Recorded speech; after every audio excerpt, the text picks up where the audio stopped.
Pertanyaan saya adalah tentang baptisan.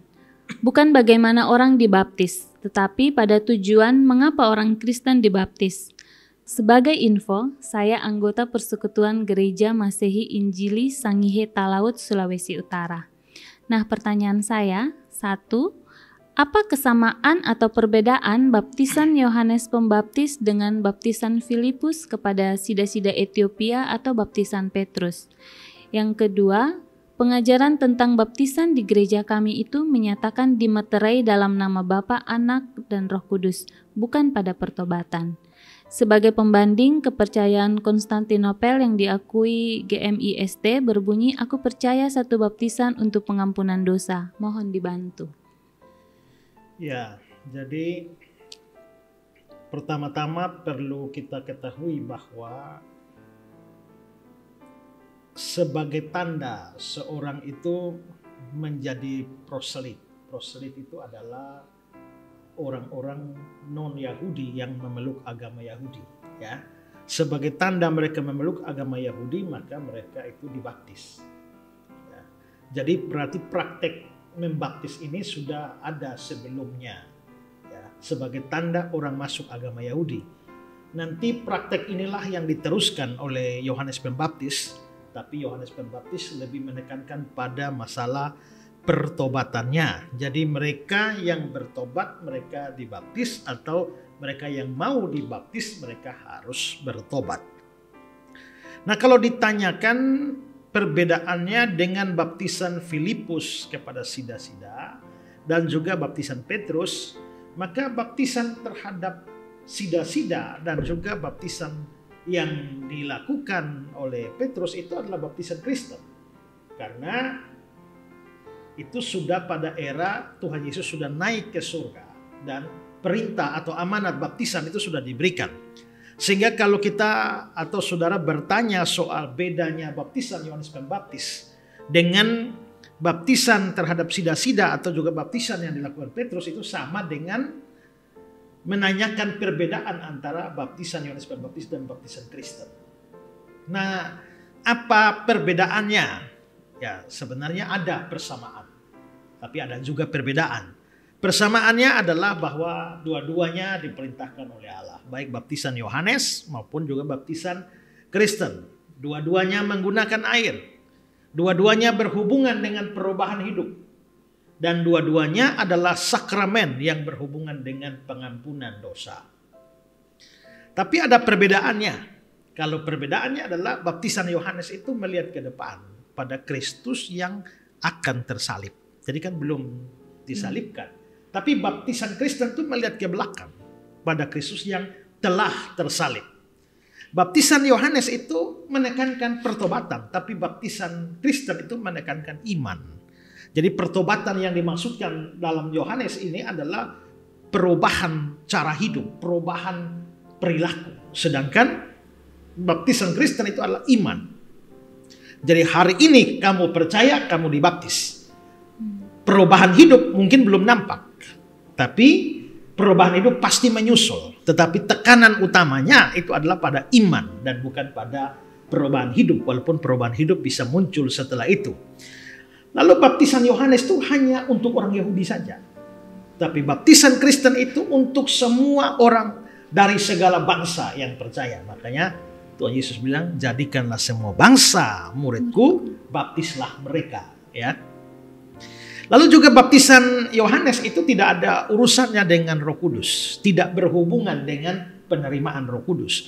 Tapi baptisan Kristen itu berhubungan dengan penerimaan terhadap Roh Kudus. Kalau kita melihat di dalam Kisah 2 ayat 38 itu, Petrus itu bilang, bertobat, hendaklah kamu memberi dirimu dibaptis dan kamu akan mendapatkan karunia Roh Kudus. Karunia Roh Kudus itu bukan karunia-karunia dari Roh Kudus, tapi Roh Kudus sebagai karunia. Dengan kata lain, kalau kamu bertobat dan memberi diri dibaptis, maka kamu akan menerima Roh Kudus atau mendapatkan Roh Kudus. Jadi memang ada perbedaan-perbedaan antara baptisan Yohanes dan baptisan Kristen.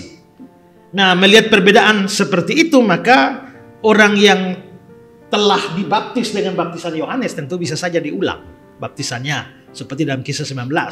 Tapi kalau orang yang sudah dibaptis secara Kristen, dia tidak boleh ulang lagi. Ya, pengulangan baptisan itu adalah sebuah kesalahan. Nah, kalau dikatakan bahwa